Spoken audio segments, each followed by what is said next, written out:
thugger. I wake up in the morning, still high from last night. I ain't got no time to chill, I got to get my cash right. New rollie and my diamonds look like flashlights. It's more than you can do when they ask me what's the price.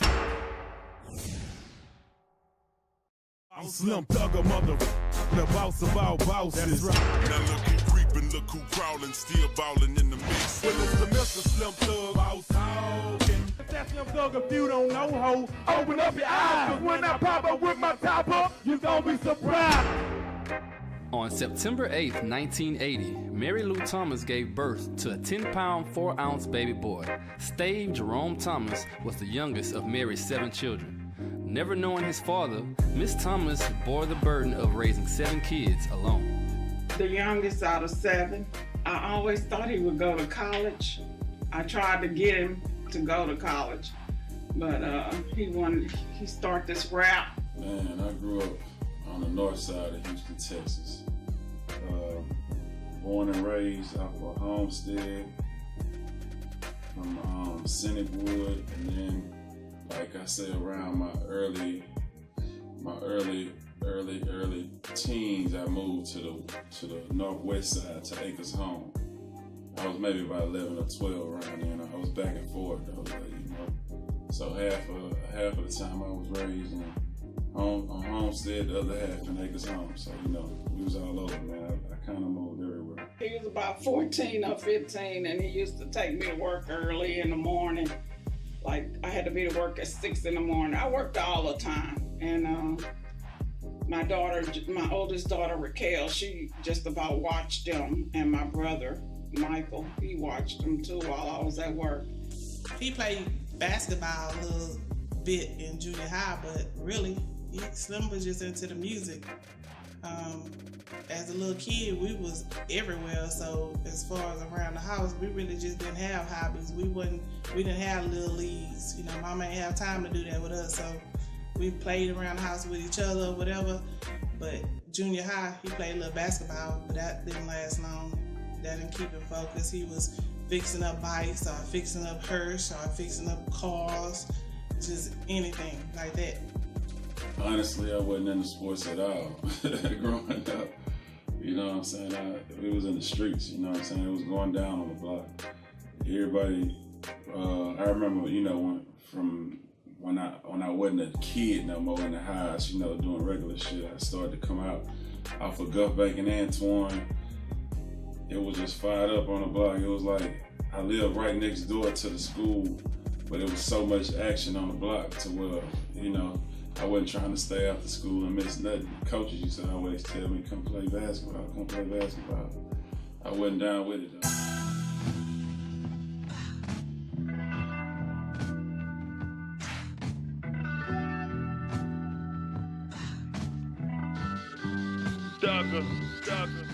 Yes, sir. Riding through motherfucking Sennewood, Texas.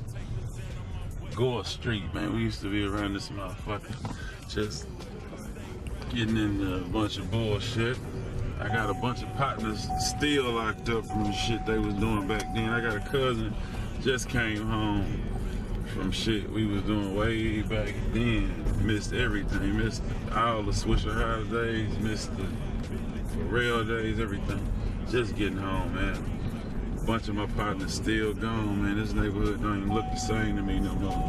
Now look at me, I'm living in the land of the stars. Rollies and Audemars, mansions and penthouses. Went back, bought my hood and... Yeah, man, we out here at Homestead. This is my grandmother's house, man. We spent a lot of my childhood out here. Got my brother Ernest out here, my Uncle Mike, you know what I'm saying? Mainly this like from when I was a baby to, you know, a teenager. I spent a lot of my time over here at my grandmother's house, just over here in Sennewood. Shit, you know. Man, it's all that I know. All that I know. All that I know. 1,000 till I fire riding on these fuck niggas. Fuck them all, man. It's all that I know.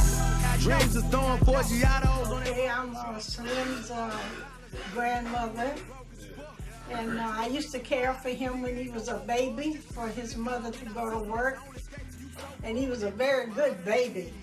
When he got a little older, he was a little mischievous with his brothers and sisters. But they got along so good. They got along together, real sweet children. Yeah. Let it go. Let it go, Matway. Now, where you from, so I can know where we from? Natchitoches, Louisiana. Natchitoches, Louisiana. Natchitoches, Louisiana. Yeah, she got 11 kids. How many is it girls and boys? I got 7 girls and 4 boys. 7 girls, 4 boys. 4 boys. And my mama is The oldest of all. Mary is the oldest of all. That's it. Although Slim grew up in a tight-knit and loving family, the influence of the streets would prove to be too great for his older brothers. They had crack houses near their grandmother's house. Slim himself dabbled in the street life, occasionally stealing cars to help restore his. I've been to jail a few times. Not nothing too crazy where I had to go do some real time or nothing, but you know, I've been in jail for, when I was 15, I caught an auto theft case. A lot of just, you know, curfew, a lot of that going on, evading arrests. You know, I got a lot of little petty cases though, like nothing major, you know, not nothing as a youngster. As a child, man, I kind of looked up to my older brothers, man. They would really get money, and you know, I seen them, they twin BMWs back in the days, you know, it was a big deal back then. So, you know, they was eating, and that's kind of who I looked up to as a child. As I grew older, you know, I had other guys like Sleep Dog and Shy, you know, show me a whole other side of the world. Like, we was thinking swingers, you know what I'm saying? You know, I remember growing up, out through my teens or whatever, I wanted a candy slab. I had my first car when I was 15, and you know, I used to steal other cars to try to, you know, fix my shit up, or would hustle, kick dough, whatever it was, you know what I'm saying, to try to get some money or whatever, and fix up cars. I'm really into cars. I would say if I did have a hobby, that is it. So, you know, I grew up around trying to put the slab together, and then as I got older in my later teens, I met with Shy and Sleep Dog, and they was doing foreigns and everything else, and they just was living on a whole other level that made me see life in a whole nother, you know, way. After constant requests, Slim's half-brother Tay-Day agreed to write his first rap. Slim then began to hone his skills by recording himself on a home karaoke machine. Later on, partnering with best friend and aspiring MC, Stessel Hopkins. They say that the things you experience make you who you are, and Stave was rapidly transforming into the man that would one day perform sold-out shows for thousands of fans. But that road would take a tragic detour that would claim a life. Takes a sip of the liquor, blunt and drove to the dome. I still can't believe my nigga Stessel is gone. Supposed to be sitting sideways with me on chrome. It's fucked up, I'm stuck, one deep on my own. Was too young. Yeah, when Stessel passed, it kind of broke Slim heart. Well, it did break Slim heart. That was the first time that I see he was broken. He was like, you know, depressed for a minute there. Like, he couldn't believe that, you know, him and Stessel used to hang around each other every day. And Stessel wanted to be a rapper, so, you know, they hung tough. So it was a really hard time for Slim when Stessel died. So, yeah, that was the first, I think, real person that he just lost that he really cared about. Growing up, man, like, I had one of my best friends was Stessel Hopkins, man, back in the high school, I remember. And we was starting to rap together. Like, you know, after my karaoke days, me and him used to get together and do freestyle. He called himself Bozo, and we talked about making it, man, and doing this music. And, you know, before any of that could happen, he ended up getting a car wreck and losing his life. He was a passenger in a car, and one of the guys, the young cats, was racing. Two different cars was racing, and at the same time, one was trying to lean out the window or something, and ended up hitting the light pole, and he ended up losing his life. And, you know, that was like my best friend. That was tough, man.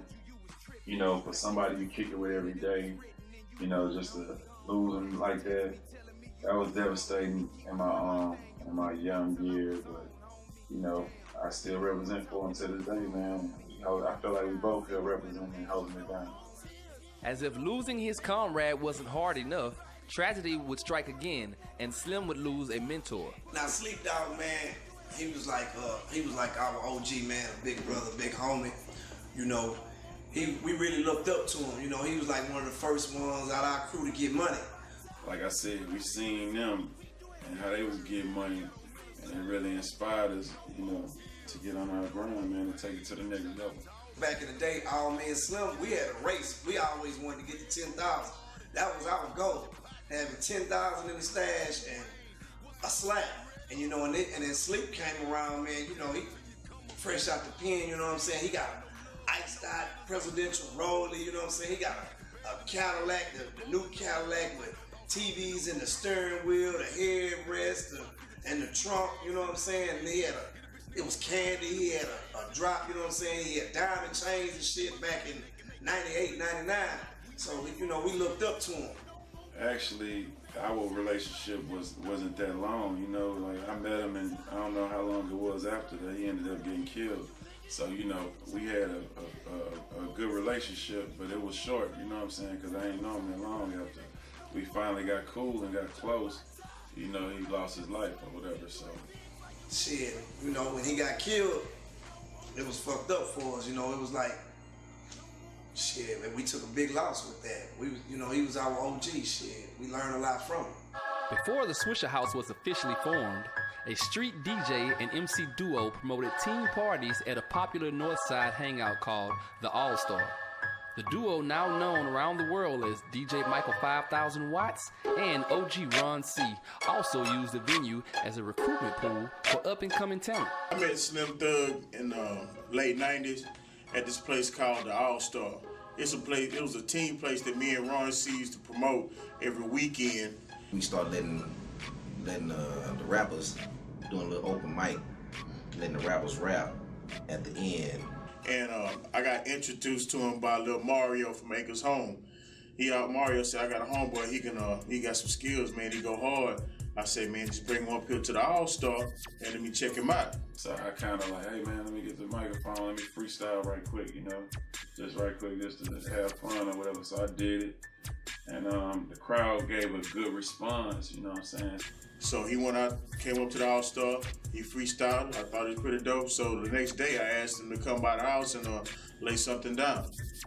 Lil Mario had already went in there 1 week before, or 1 month before or something. He was on the tape before that just dropped. So we ended up getting together. Me, Lil Mario, and J-Dog ended up going to Swishahouse. That's back in 98, and doing a freestyle. And ever since then, man, that shit just kept catching on fire. You know what I'm saying? And getting bigger and bigger. Swisha 98, right? The first mixtape that Snoop Dogg got on the mind was Swisha 98. And he rapped over the Homies and Thugs remix. And with that freestyle right there, he got a phenomenal response from that. And that freestyle had him, J-Dog, and Lil Mario on. Mr. Slim Thug, the whole pro show rock. I got a drop on top of and a bad bitch and nickel bopper. When I walk through that ice and little more tight than your daddy. Piece of chain, piping rain, ripping green and that caddy. That big black ball got so much clothes. It'll buy your family in Waco. Make a hoe say, uh-oh, I think you better get Mako. Make no shit about who I'm with. Swishahouse be my boss. I break ones off when I open my mouth. From the north and the south, these niggas knock me, but they stop me from making my cash. I'm showing my ass in no glass and keep a G stand. Living my dreams at 18 and a clean bucket for fucking. If you don't like me, come fight me. Put my dick on and suck it. Swishahouse be the boss of the street. Smoke sweets and make freaks. In your dick every day of the week and get you drunk when we speak. If that's Slim Thug, if you don't know, ho, open up your eyes. Cause when I pop up with my top up, you gon' be surprised. When I put some swingers on the skirts, I swear the God is gon' hurt. I've been a boss since first. You boys don't know what I'm worth. See, I'm gon' shine all the time from 9-8 to 9-9. Pump and pound out on the grind. Nigga destined to shine. I'm fresh out blocking back on the block to make my pockets increase. Collecting my knot and ain't gon' stop for no whole police. I'm 17 and looking more clean than Bill Gates' son. Stacking my green, living my dreams, but I still make some. I get you crunk like a starter, so power set the recorder. Dick me his daughter and get more cash than Jordan. From San Francisco to Florida. You gon' hear shit about me, say some shit, and see some shit about me. Now who the shit will I be? In the seat at this time, the one that glow out open rhyme like it's a fashion design. A nigga reckless in Texas, a country boy with a Lexus. Me, painted Texas, same me, young in the hood. Man, I represent this. Well, actually, after I dropped Swisher 98, it's the buzz started taking off crazy, you know what I'm saying? And people, you know, they wanted more. And I began to get serious because I remember Michael Watt sat me down. He didn't give us no money to do no freestyle, but he did give us tapes and CDs to sell, you know what I'm saying, to make some money. So he'll give me like 100 tapes and, you know, I don't know, maybe 50 CDs. I go to Chocolate Town at the time, was the Northside Club.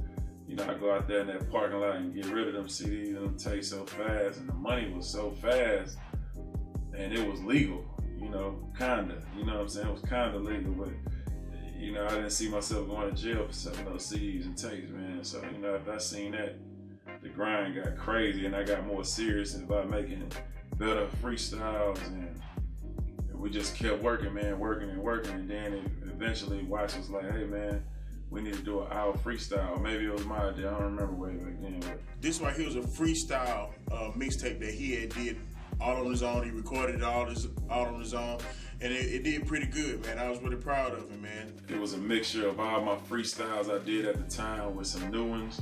So when Slim Thug came out with I Represent This, man, that was just like, Slim had already started becoming just the voice of the North, if you would say, and you know, because his rap skills. So when he dropped I Represent This, man, that had the streets so crazy, because now I can get all of Slim Thug. I ain't got to get Slim Thug with everybody else. I ain't get nothing but Slim Thug. Slim Thug was getting the most, you know, he was, you know, I was taking all the calls, so I know. You know, I was booking all the shows, so, you know, I know everybody was screaming, you know, niggas was calling for Slim Thug, because at one point in time, we had to divide up the Swishahouse, because we was getting so many calls for the Swishahouse. But when we was trying to send this group over this way, they said, nah, man, we want to make sure Slim Thug, the Slim Thug dude come, you know, with, you know, this. So it became a demand for Slim Thug, because, hey, man, Slim did what he's supposed to do, man. He came in that motherfucking booth, man, and just wrecked it from the get-go, man. And, you know, when I dropped that, I remember buying a drop-top Rivian, putting, you know, fresh pair of glass swingers for Mr. Davis, man, and I was drop-top, fifth-wheel, pop trunk at high school, so I was feeling myself at that point. That boy made some money. We still to this day, we just talking about this the other day, E.T. Barry talking about, I represent this when I came, boy, they made some money off of that, man. You know what I'm saying? This was the greatest hits of Slim Thug, man. Yeah, that was loud right there, man. I still got it on my iPod right now, on my iPhone. We riding in the slab when we broke it. You know, we got that in the playlist a little bit here and there, you know what I'm saying? I'm finally getting what's mine for being out on the grind. And Slim Thug, time to shine in 1999. I'm still behind. The Kappa Beach Party, affectionately known as the Kappa, was a yearly spring event started by members of the fraternity Kappa Alpha Psi. This event drew people from all over the country. It was here that the Houston-born Swishahouse crew would begin to make a noise that would resonate far beyond the boundaries of Texas. Man, Kappa Beach, we ran to Kappa Beach, man. It was like, that was our time. You know, at that time, we'll go out there and whatever we got, we selling. It's selling out. You know, shirts, Swishahouse shirts, you know, the CDs, the tapes, man. I just remember going out there and making so much money with shows, and we kind of ran the Kappa, man, in 99 and 2000 and all that. We was getting so much bread. Kappa Beach was like the one key event in Texas that people came from across the country to Houston, or the Galveston, which was pretty much Houston. You know what I'm saying? They would come down and represent from across the country and and put it down at the Capital Beach Party and get their rides together, their outfits together, you know, like our freaknik or whatever, you know what I'm saying? That was like, that's how we did it. People would come down to Houston and come to Galveston and put it down for the Capital Beach. It was like the dope corner, man. You know what I'm saying? That Capital Beach Party became like the dope man get up every day and go to his dope corner, right? But we got up just once a year to go to our dope corner, but that dope corner was so fucking, man, it's just everybody get out there. It's like 15, 20 niggas out there, nigga. But it's like 15, 20 niggas got to service 500,000 people, the dope. In 99, we started making a mixtape for the Capital Beach Party, so everybody that was going there, they could jam this mixtape. This was a Capital themed mixtape, right?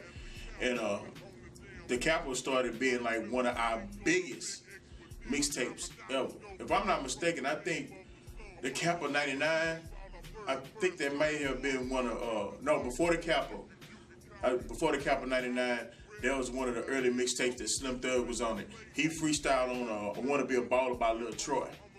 And that was a huge freestyle right there. It was a big successful mixtape for us. I'ma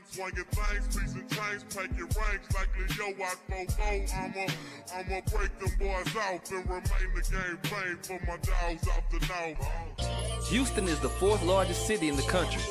In a place so vast, it is easy to become comfortable in your immediate surroundings and isolate yourself.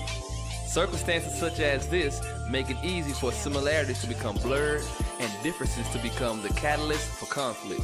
Prime example, the infamous North Side versus South Side beef. It was more of a street nigga thing than it was really a rapper thing. That's what a lot of niggas didn't know. Like, blue cars wasn't allowed on Martin Luther King. Southside was a red color. And just, you know, what they thought. Big Mo saying everything. Came the red, red, red, red. Northside at the time, Slim became the hottest artist over there. Everything they did was blue. So it almost became that the North adopted the color blue, Southside adopted the color red. You know what I'm saying? That's pretty much how it was, you know. It's just different. There's braids and fades, you know what I'm saying? There's braids and fades, you know. A few of the Northsiders had stole some Southsiders cars, man, and some jackets was going on, and you know, they was on with the music back then, so they put it in a rhyme. And you know, everybody just started feuding. I think the South Side took offense to that because they went out there and robbed a few people.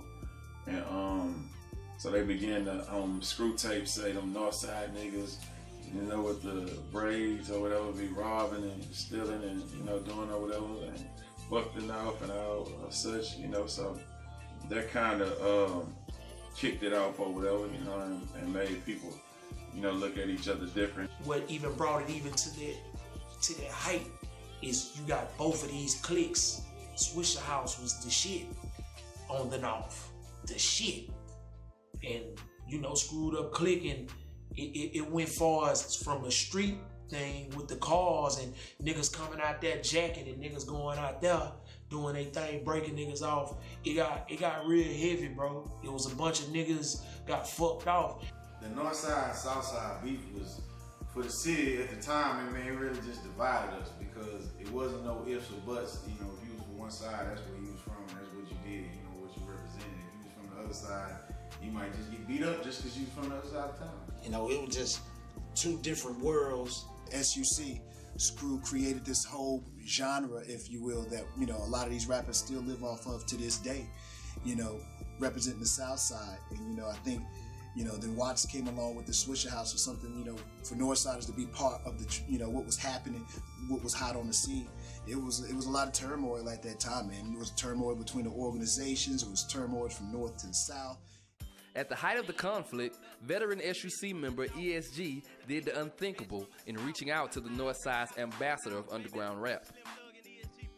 ESG was in jail at the time, man, and he came home. And I guess through being in jail, he heard a lot about me, I think he said, and he reached out to me, him and D-Rec and them from Rec Shop. They was, you know, killing it at the time, had a big mo, everything. It was on a lot. So he was like, hey, man, you know, we've been hearing about you or whatever, doing your thing or whatever. You know, in my eyes, I was like, man, I need to do it. You know, I had a vision of a song, Braids and Fades. I was like, I want to do a North and a South Side song. So at that time, Watts was just jumping off of Swishahouse. So I have to listen to everybody over there. I was like, man, I want to do a song to catch Slim Thug. Let me find him. At that point, it was one of the first songs in the midst of this Northside Southside war where two prominent artists from east side of town actually worked together, collabed, and pushed the real song. They pretty much stopped all the bullshit. And it's like the nigga got so many projects that niggas don't even pay attention to that was real major and pivotal at that time. Even the Big Unit, when he did it with Kiki, you know. But him and ESG coming together with the Braids and Phase, and then they actually did the whole project, bro. That shit was, it was crazy. It was what the city needed. It merged the city. Not only did the ESG collaboration help calm tensions in the city, it also furthered the Slim Thug brand. A brand that was growing at such an alarming rate that the house that Slim and his partners in rhyme had built was starting to feel constraining. We just started making a lot of money, man. Like, our order went from, hey, give me 100 CDs and tapes to thousands of CDs and tapes. And I think Watts was like, you know, hold up, y'all making too much money or something like that. I don't know what it was, but anyway, I'm grinding, so I'm starting to live a new lifestyle and get used to this money. And I felt like when I put in an order with Watts, it was coming too slow. You know what I'm saying? It was coming too slow. I'd be waiting weeks or whatever. And I was like, man, I got an order yet, what? So I felt like he was kind of holding us back a little. You know, I don't know what reason it was. I don't even know if that's really what happened, or he just might have been busy. I don't know, but that's how I felt. So with that, we began to try to make our own shit. We went to the stores and try to burn our own shit and get our own blank CDs, and we used they shop. Like, we used to sneak in that motherfucker. We got a key somehow to where they pressed it to the pressing plant where he pressed the motherfuckers up. Like, we wouldn't steal none of his material, but we'll go in that motherfucker and use his machine and press up our own shit, you know what I'm saying? Our own orders. Me and my brother Ray, we used to do that shit. Like, we'll go in there maybe at midnight and don't come out there bitch till the morning time. And one day we got caught in there. He walked up on us. So after that, he kind of changed the locks. So then it was like, man, shit, you know, he really cutting off the water over here, man. Like, it was just, you know, I don't think we were just seeing eye to eye with that. So at that, I was like, man, you know, I just felt so confident in myself. I said, man, fuck it, let's do our own shit. He wasn't eating like he could have been, so he started Hogg Outlawz. Slim outgrew the Swishahouse at that point. You know, that's how I see it, right? I mean, he was the hottest artist around there, and it got to a point, man, life is all about excelling and going to the next level. So if you at a level that you outgrow, you gotta go forward and go and do what you have to do. You know what I mean? That's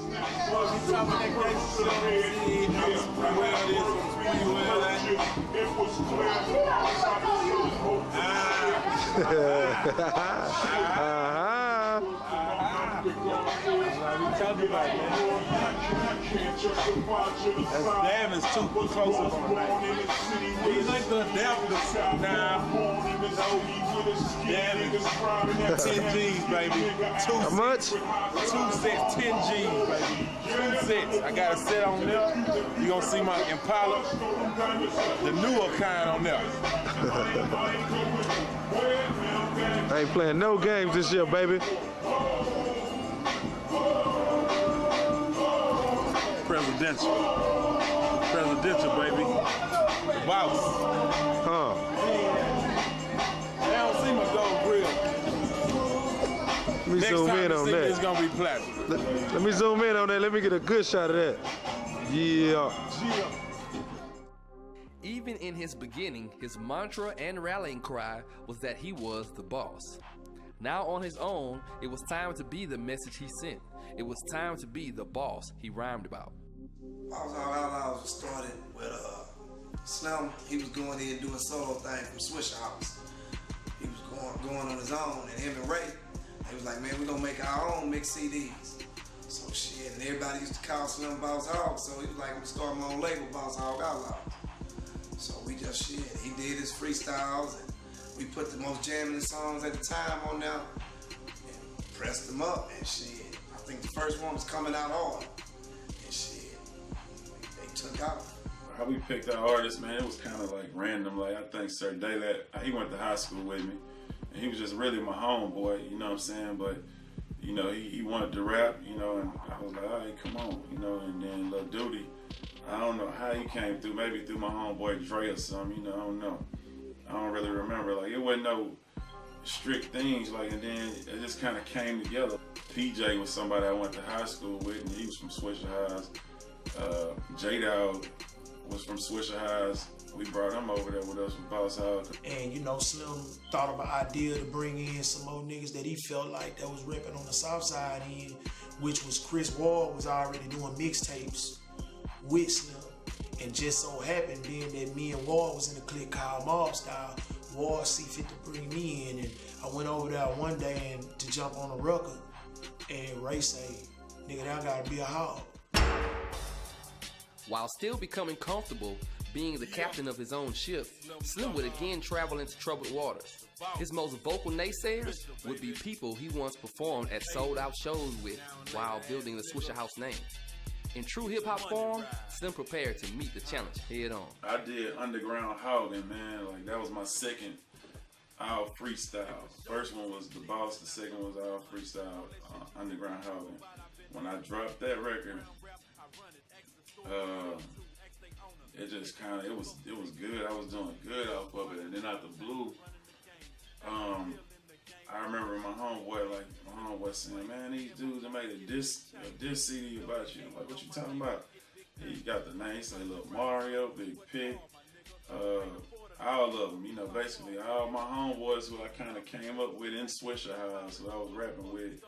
It was like 17 dudes I remember counting, and they all got on a tape, and they was, you know, talking shit about me, like, you know, fuck Slim Thug, all kind of shit, man. It was just really surprising to see that many people who you know, because like I said, those were my people who I roll with every day. We did shows. A lot of that came from, I think, my personal opinion, a lot of the hate came from, I was always making Watch give me my money. Like, you know, if I go to a show and it say Slim Thug and the Swishahouse, hey man, I need that. They got me doing more songs, you know, so give me my money, I need more, you know what I'm saying? And it came, that ain't fair. We rap a Swishahouse, we don't rap a Slim Thug, you know what I'm saying? It was a lot of that. It was a lot of hate from all that came about, so they began to, you know, group up and kind of box me out, kind of, so, you know, they put the CD together, man, and I just listened to it. I remember listening to it, and I was just excited, because I was like, man, you know what, I'm finna go bad on it, because I got the type of homeboys who don't, hey, them niggas getting in your shit, you gonna let them niggas say that, you gonna let them niggas say this shit, like, you know. I remember one time, man, I was having some problems with a couple people in there, right? You know, I'm not a rapper, so Slim said, man, you know what, Watch, don't worry about it. I'm gonna handle it for you on my next mixtape. I remember he told me that before you dropped The Boss, right? I just remember we used to be at Slim House, and we was always upstairs running wild, you know, so we was in the other room playing the game. He would be in the next room, right? You could hear the beat, Ray Face in there mixing and putting shit together, and you could just, he ain't come in the room and play the game or nothing. He was so focused, he stayed in that one room and wrote damn near the whole CD in one night. You know, I think it took him like 1 day or 2 days to do the whole mixtape, man. He just, you know, you can see, man, that boy, man, when he motivated, man, he could come with it, man. That boy came with it out there, man. Everything he was saying in there, man, it was the truth. And then just being about the Boss situation, you know, he was showing it. And that was one of the hardest, you know, like beef CDs ever. You know what I'm saying? To me, it was the hardest beef CD ever, just because of all the stuff that was going on. It was just like, oh man, we can't believe all this, and he just speaking on it. You know what I'm saying? It might get lost in today's, you know, when people look back, because they wasn't up on everything that was going on at the time. But you know, when we all in it, we hearing mixtape, you know, he was spitting some bars on there. You know what I'm saying? Just the way that he rapped on there, his delivery, the way his cadence, his punchlines, and he never really was the punchline nigga. He was the factual rapping nigga that rapped so good. I dropped that mixtape, and you know, controversy sells, man. When I say it's sold, it's sold. I made a lot of money off of that. I remember buying Harleys, new cars. I done had a slab in the garage. I had BMWs. I remember buying them $10,000 Davins back in the day. Me and my boy shot the first dudes in the city coming down. I had them on my Impala.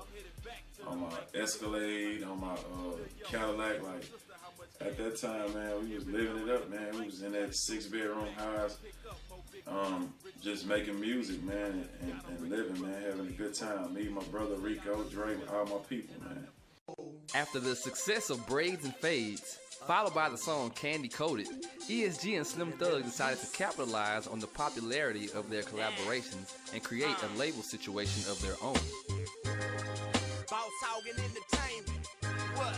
Big Dinero Entertainment, ESG and Slim Thug, feel it, man, Okay, me and ESG, after we dropped the Braids and Fades, which was on his first album, it had so much street, you know, it was a street hit basically, you know, and then, like I said, it kind of died down the north side, south side flicks.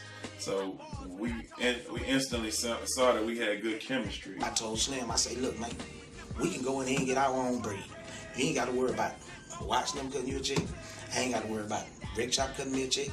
Boom, I walk in the office. I say, look, baby, this Slim Thug, you know why I heard him? I say, look, man, we're going to do our own stuff.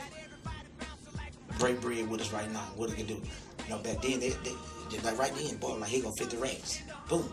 And just because I felt like I had a little more experience in the music than Slim at the time, I was never feeling like, man, well, look, Slim, I'm gonna take 40 or 30 and give you 29. We bust everything out straight.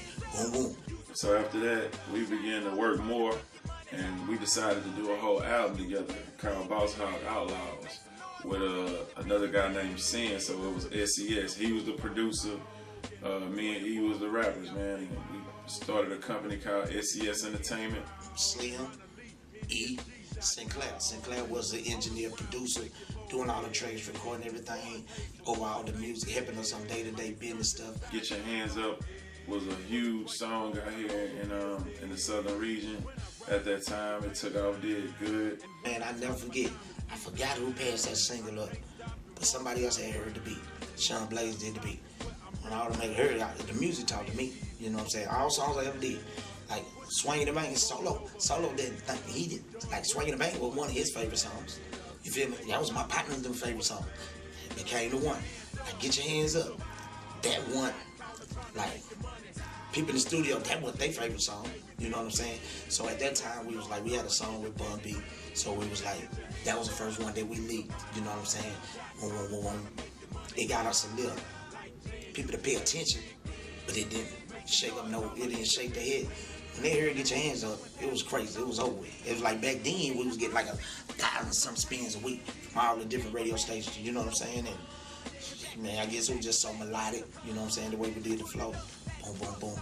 Also, after that, the CD ended up selling over 100,000 records independent. So it was like, man, it was real big for the city, man, and big for us at the same time. I just know whenever you make an anthem track and you got the right people on it, you got the right music, everything is in sync, you're going to have a hit. And they did, you know, and I think they did it without effort too. I don't really think it was a whole bunch of trying. I think one of them or both of them came together and said, this is the idea. We want an anthem, and this is the one that's going to shut down the clubs when they play in the clubs. And that it did. And you know, it's one of the old school classics now. You can still play that song right now. Old, young, grandma, the kids, you know, you play it at the cookouts, you know, all that stuff from the 90s. That's one of the tracks you can play. And they still gonna get your hands up. So it's still one of those classic joints. After finding the courage to chase his dreams, coming back from devastating losses, and establishing a name as the voice of the North Side, Slim would lend his vocals to a song based on an old release. Along with Northside Titans Paul Wall and Mike Jones, the song Still Tippin' would not only paint the picture that the world would see as Houston, it would take him to a new plateau in the process. Me and Watch did Still Tippin' for a Swishahouse song. It was supposed to be a Swishahouse song. It was me, Mike Jones, and Chameleonaire on the song originally. We did it on a Big Time beat. I told Big Time a long time ago, you know, about the hook or whatever. The beat was a little bit different. The song was a little bit faster.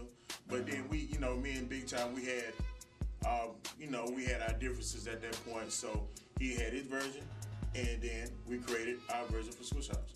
The song was actually for Watts or whatever, like for Swishahouse kind of. So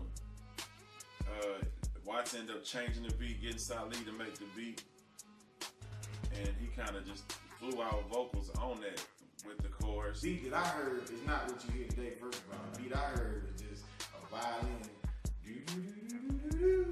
with just a little bit of drums on it, and that's it. And it was, man, what the hell am I supposed to rap about to some violins, man? You know, we swinging and pulling up and all this, man. Man, what are we gonna rap about to some violin? So T-Vera said it was just, you know, freestyle on, do whatever you feel, just freestyle, put freestyle to it, put flow to it, man, okay? So I went in there, put my flow to it, and just rap it. That means just we rap about whatever. There ain't no just certain topic, you rap about everything. So we put it all together, and that was just, you know, my verse on there. And next thing you know, T-Vera said, hey man, I got a surprise for you. He let me hear the song with Still Tippin with Slim, Mike Jones, and me on it. Now I just couldn't believe it. I was like, man, is that gonna be for real or what's up? Cause you know, I'm still at that time. That's when me and Chameleon was, you know, we was on our separate paths. So a lot of people wasn't fucking with me at that time. There was a lot of people that was feeling like, man, my career is over because me and Chameleon are split up. I ain't nothing without Chameleon there, or feeling like, you know, just whatever. They just feeling like that's how they felt. That's cool, but you know, I showed them though. You know what I'm saying? So, but I appreciated it at the time. T-Vera putting me on the song because, you know what I'm saying? I could have missed that. I could have not been on Still Tippin, man. So I've been there, praise God for that. But when I heard it, still it was just like, man, that's the same when I ran you piece of Slim and them too. How you get that on it? And he just said, man, they threw him on it because they had a discrepancy with the beat. Something about the beat, so they put this other beat on it. The sound he made when I had rushed to. So that's how you hear it today. Because Mike Jones was the Swishahouse artist at the time, taking off. He put the Still Tippin with his record, you know, as his record or whatever. So, you know, it began to take off, and man, it just did. That was like, if not the biggest song in Houston, man, one of the biggest songs in Houston, man. It just sent a whole new wave across the city and across the whole country, you know, and let them know about the Houston culture, man. Still Tippin is one of those classic joints. Again, you can put that on in the club right now. White, black, Hispanic, across the board, male, female, old, young. You put that track on, you can't deny it. You can't talk no trash about it. You can't talk down on it. If you do, you are absolutely hating. It is a classic song in Houston, man. Still Tippin is a classic song. Slim, we can do this all day with a whole bunch of Slim Thug songs. The kid was a part of a lot of classic songs. I was lucky enough for him to jump on one of my tracks that happened to turn into a classic. It ain't got nothing to do with me. I'm just happy he was nice enough to be on it.